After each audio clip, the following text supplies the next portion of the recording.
And you have so many examples of that with these plaintiffs.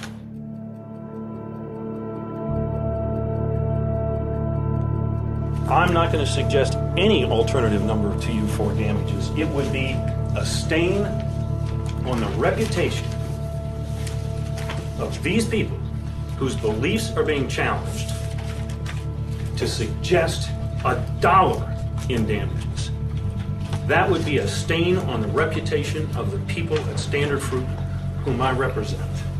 People are entitled to have their opinions, but people aren't entitled to have their own facts. Facts are stubborn things. This gentleman, before he ever stepped foot on a farm, was infertile. When you change testimony like that, it's not because you're confused about dates. It's because you're not telling the truth. It is not a problem that these gentlemen didn't have a college degree. People without college degrees can answer questions truthfully. Standard Fruit and Dole are not liable to these plaintiffs. There is no causation, no exposure, no causation. These plaintiffs' claim fails.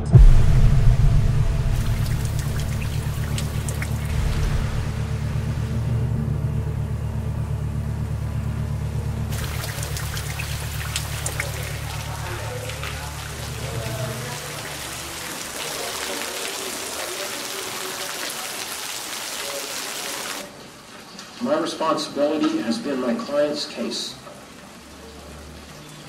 I need to give that to you. Not in the sense that you walk in my shoes as an advocate, but in the sense that the fate of their case belongs to you. This product was banned by every country in the world where it was ever used. They didn't say that it was okay to use the product in the way in which it was used in Nicaragua or anywhere else. They all banned it.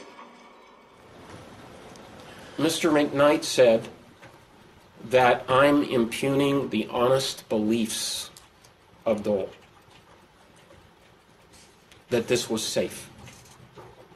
I've got the following questions for you to think about on that point. Why would anybody, after doing contracts to buy DBCP for all these years, suddenly, only after 1977, say, by the way, we need to decide who's going to pay for the injury claims by third parties? Dow was saying, I will not sell this product to you unless we have indemnity. Why?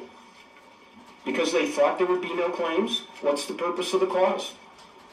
It's not needed. What does that tell you about what they really thought and what they really knew? They sold all the product they had, 500,000 gallons, to one firm, their biggest client, only after they said, we want indemnity.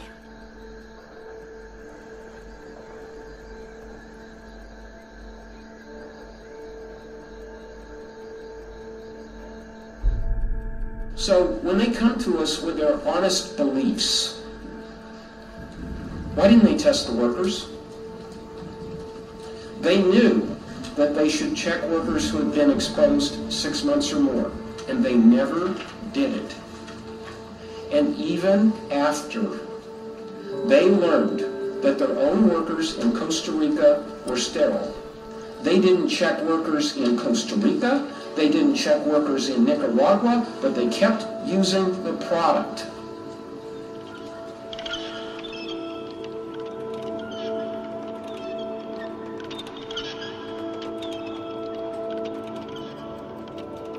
You were told that Dole stopped. They stopped when the government of the United States in 1979 said there is no permitted level of DBCP on bananas. There was no residue. And that's the time they stopped buying the product within a week, they said. But what counsel did not say is they took every drop they had in their inventory and applied it, even after they knew that. They never stopped until they ran out. That's the truth.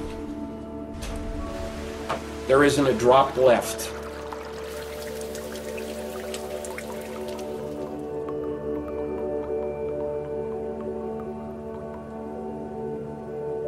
What we're talking about is something that, in a very practical level, is cruel.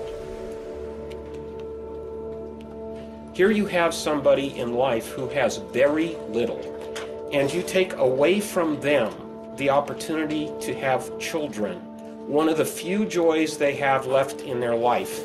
Some of them live literally alone. Many of the women in their lives left them because they couldn't have children.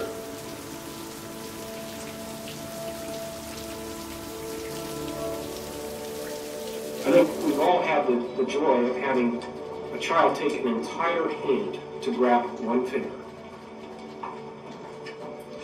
My clients have been deprived of something that is important. None of us can ever give it back to them.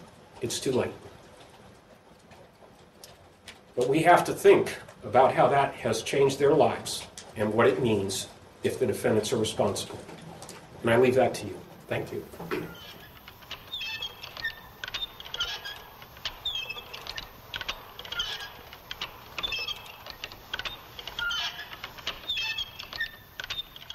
We got some Portos here, and coming in, enjoy, have some good old local Portos bakery. It's a waiting game now.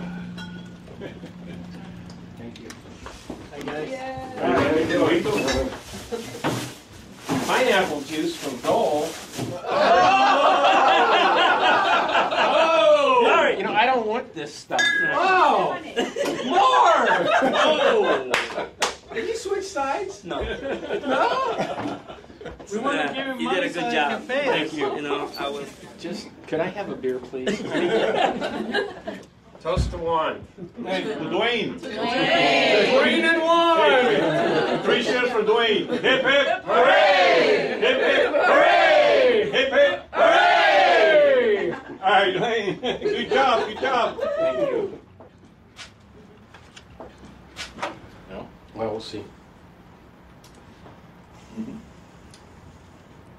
Man, in 4 hours they throw a lot of issues into the air.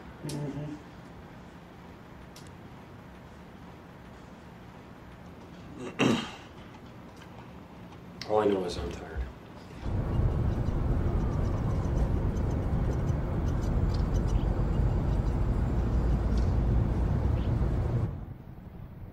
I received a call over the weekend from Michael Carter, the in-house attorney, general counsel for Dole.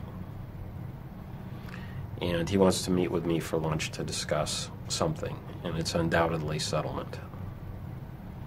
He's sat through all the final arguments, so I think he's having second thoughts about whether or not he should explore his alternatives to the verdict and more litigation. As far as I'm concerned, I want a verdict. I want the jury to come out, and I don't want that process stopped. Who's blinking? Who's nervous? We're not calling them for lunch. I want a verdict. Well, there's no question that it's going to be very difficult to arrive at an agreement on all this, and so we need to put as much pressure on them as we possibly can. And a verdict may do that. You speak a lot louder from a position of strength. And I think we need to do that with these corporations.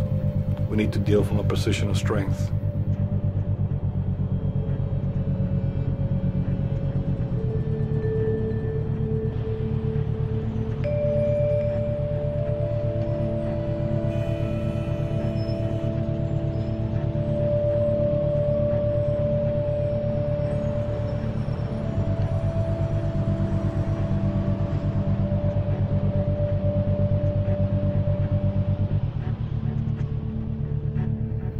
Hi, good morning. I'm calling from Attorney Juan Dominguez regarding the Tellez versus Dole Food Company. We're told that there are difficulties in the courtroom. Can you check on that, please? Because we're awaiting the live feed. Is the camera guy in the courtroom on? If it's on, that means we got problems. Okay? Okay. Yeah, they have it. Okay. Yeah, they have. As a matter of fact, But they it's have it way on past screen. 10:30 already. Okay, is the jury out yet or no? Their camera lost power a minute ago.